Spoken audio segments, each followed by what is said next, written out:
And today I want to share about it's time to run the Ruby on web.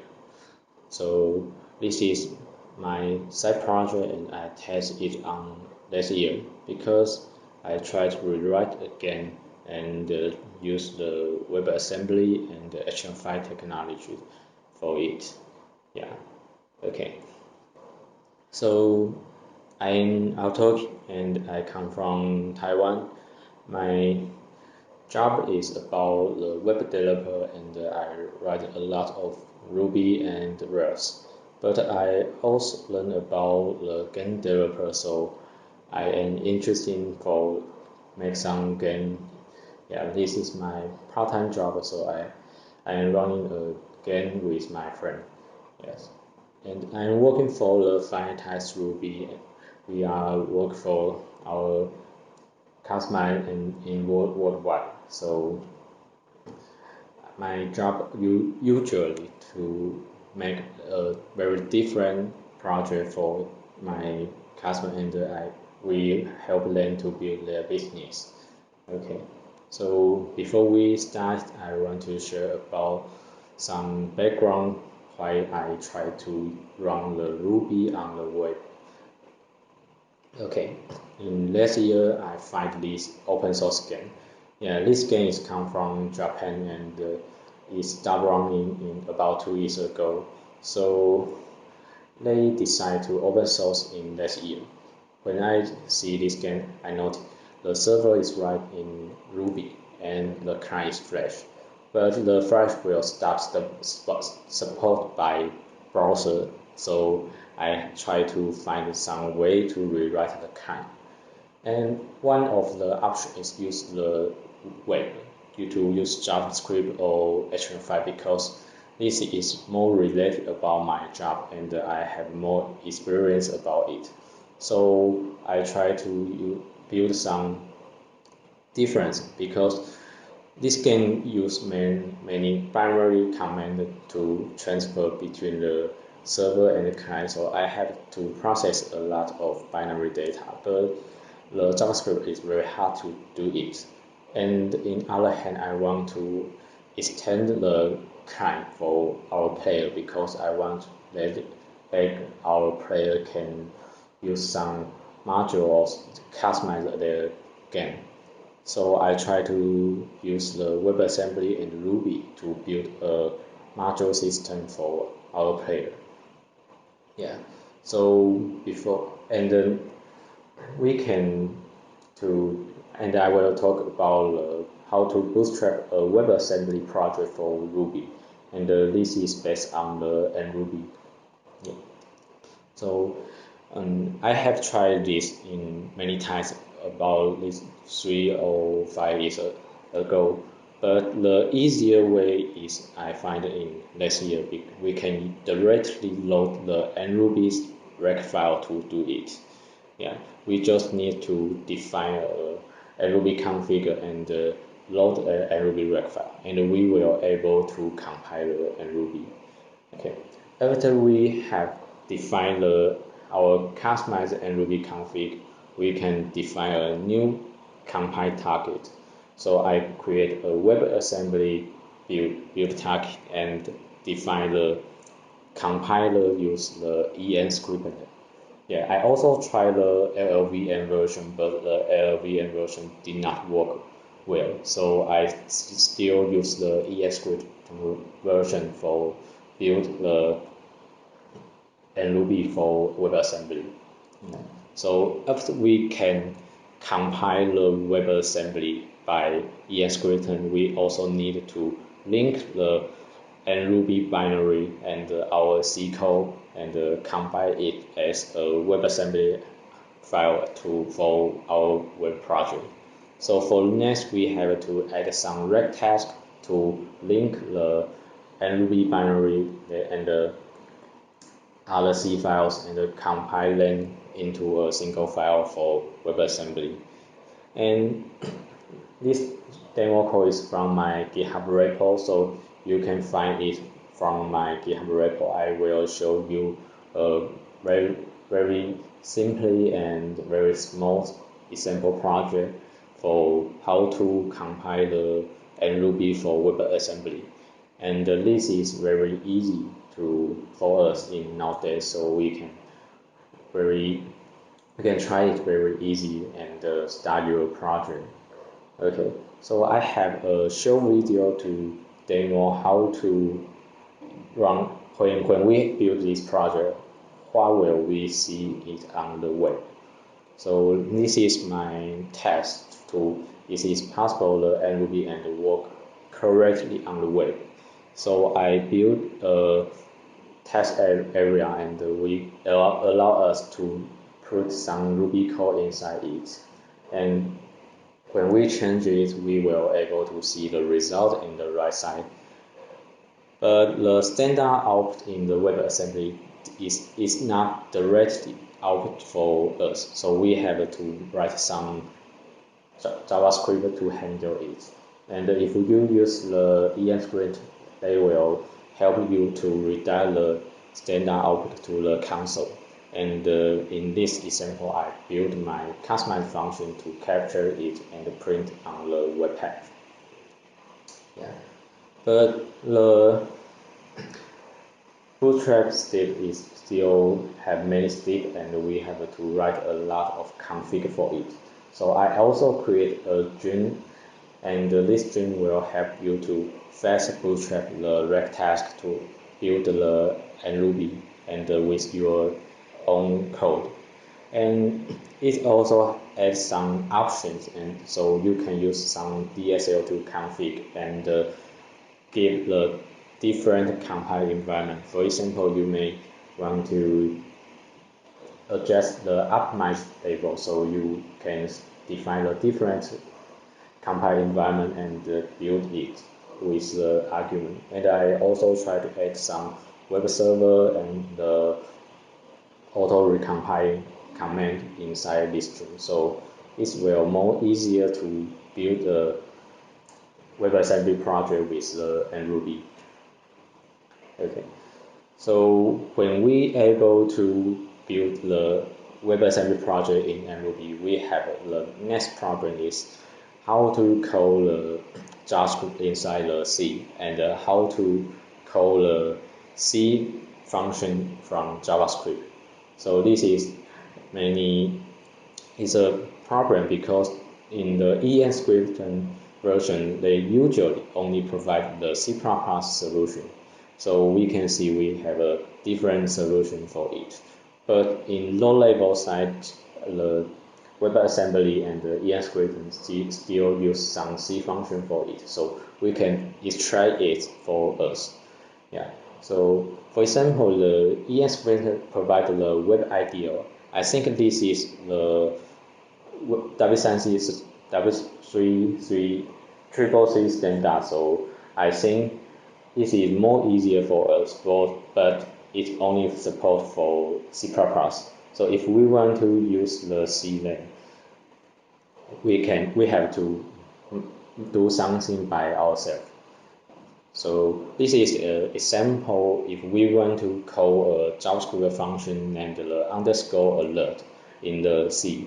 So the first step, we have to define a function and merge it into the library. This library will combine into your WebAssembly project and allow you to call it inside the C. Yeah, but the limit is about this function. If you did not define it inside the C, the script will remove it. So you have to make sure you correctly define it inside your C code. So in our C code side, we just have to add the external and define this symbol. We did not need to define the body for it, and the script will know this is a JavaScript function you need to call. So when we finish this code and we add some compile option, and this compile option tell the script we have a JavaScript library and it will be called by the C. So when you add this option, your compiler will correctly work, and when you run it, you will see the alert is correctly work. And for next, we may want to call some C function from JavaScript. So as the first, we have to define a C function. This is very simple, the increment function. And we have to use the EN-script macro for it, because the EN-script macro will help you to keep this method did not removed by a compiler. So we can use the keep alive, and it also will expose this function. So this means we can call it outside the WebAssembly.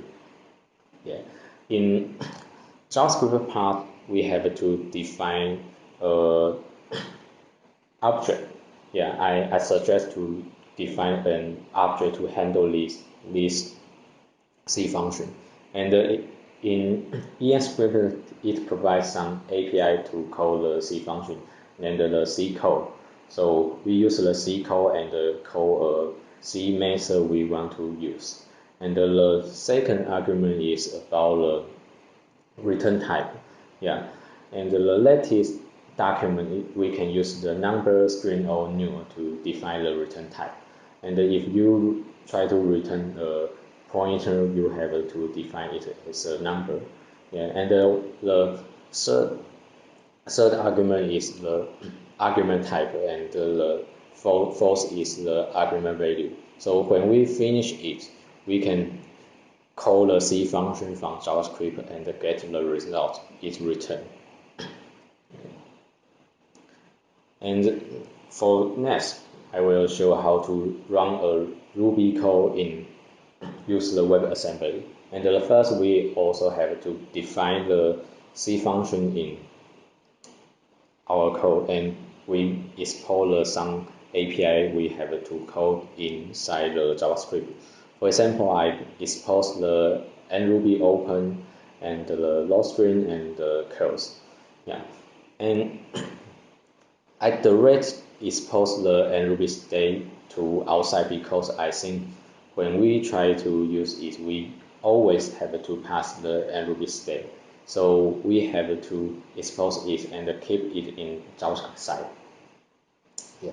In the JavaScript part, we will see we receive a number, because in JavaScript they did not have any struct can store the pointer. So we always use it as a number. And this number is different from the pointer we know, because it is the WebAssembly pointer, and it's only able to decode by WebAssembly. When we finish it in our C code, we can see if we pass in the number inside to it, we have to recognize it as a void pointer, and we convert it back to the mruby state, and it will work well. Yeah, but it still have many limitations, because I have tried binding a JavaScript function in mruby, and it did not work, because we are unable to correctly connect between JavaScript and WebAssembly. So we can see the WebAssembly is a VM inside JavaScript, so they did not actually can easier to convert between it. Okay, so when we finish this sample code, we can run it inside our console, and we can see we can directly run a Ruby code in the JavaScript. Yeah. After this, when I working for it, I find we have something we need to debug, but I think the debug is very hard part in this case, because we did not have like the PRY or IRB or any tools we can for debugging Ruby, and we also did not have like the GDB or other tools, because we cannot directly call inspect the and Ruby run inside a WebAssembly. But they still have some small tip can help us to find some performance problem. Okay, so I will show this is picture which shows the default WebAssembly compiled results. So when we in the dev tool and we try to find some performance problem, we will see a lot of WebAssembly function and we did not know which is function they are calling. So we are very hard to find the performance problem. But if we add the source map solution and we have make sure the G4 option is enabled and make sure these two options will enable for our WebAssembly compiler. When we enable it, we can see the function name will become to our C function name, so we can find more detail about the performance problem. But if we want to inspect the information inside the mruby, we have to build our own tool for WebAssembly to debug for it. This is very limit for us to debug inside website. So I think in WebAssembly solution, when we run the Ruby or mruby, we are very limited to build a large project because they did not have any good tool for us and help us to debug it. And next, I want to talk about some memory problem because the WebAssembly like a small VM inside the JavaScript, so they have many limitations for us. One of the limitation is the WebAssembly have a memory limit. So by the default, if we did not change any option, the WebAssembly will only allow to use very small memory. In my test, I try to build a canvas and draw a lot of image on it to test in for a game, and I try to build a lot of objects. And after about 10 seconds, the WebAssembly alert me for I am out of memory. So we can choose to add some increasement the memory limitation or just allow it cross the memory. But this about also have some we also have some problem if we allow it cross the memory because your application may have some leak problem and it use a lot of memory and maybe crash the browser break leak and crash, make the browser crash. So I think we have to take care about it, and this is also one of the reasons I think I did not to build a game with the WebAssembly and Ruby by in this case because we have many limit and to use it, and we also have some memory problem, and I can not to make sure our project is stable for it. Yeah, and the last problem is the major reason I stopped to work on WebAssembly project because when we try to pass a JavaScript value to the mruby, the first we have to use JavaScript and convert into a C value inside the WebAssembly. And when WebAssembly receives this value, we also have to create a mruby value for mruby. So by the default, the JavaScript convert to the WebAssembly, they just have one step to convert it. But if we want to use it inside mruby, we have two steps. So it may spend a lot of time. And when we try to use mruby to call a JavaScript function, we have to use a mruby API to convert it as a C value. And when we convert it, we also need to use it convert from WebAssembly to JavaScript value. So after these two steps, my task in previous I explained, so I built a lot of object in the canvas. so it will slow down about 50%. So this is very slow for a game, and one of the game maybe have 1,000 or medium objects inside a game. So when I try to rebuild again inside it, the WebAssembly and Ruby will very slow for it. But it is possible to use the WebAssembly and Ruby. I think it is still have a we still can use it, because if we did not pass the value between JavaScript and WebAssembly, and we did not call it vagrant, this means we just only run it inside WebAssembly, and we did not have the program to convert the value. So in this case, we can save a lot of time, and the performance will be improved. And something interesting, because I write a small benchmark in Ruby, JavaScript, and my command line.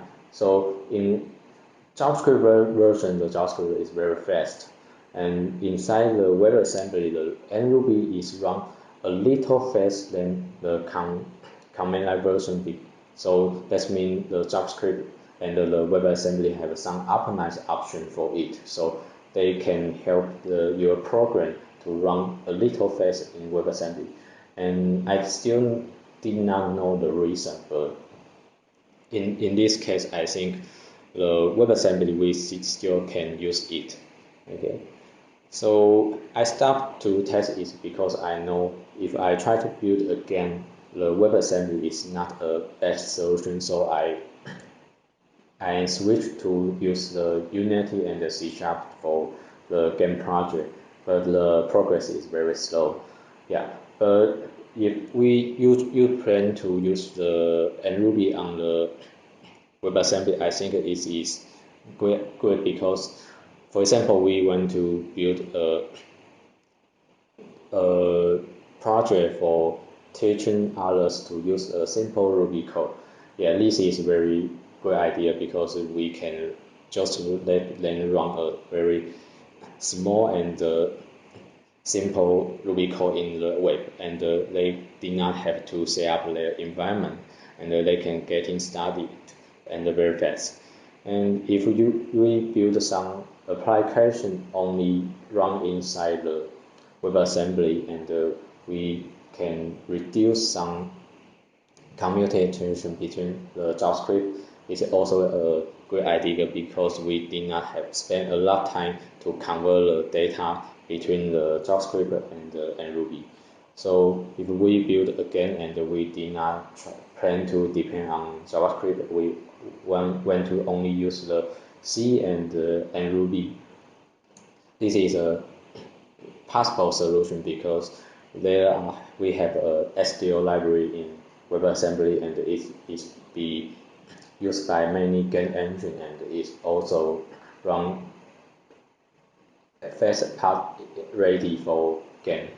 Yeah, so I think they still already have many game engine projects use WebAssembly for their game and run for it. So I think WebAssembly is a good chance to try it, and but the limitation is we can stop to use it on many JavaScript control, because we still have the Opal.rb to help us control the JavaScript. But if you want to run some application and only focus inside the mruby and the C, it is a good idea for it. Okay, thanks. This is my talk.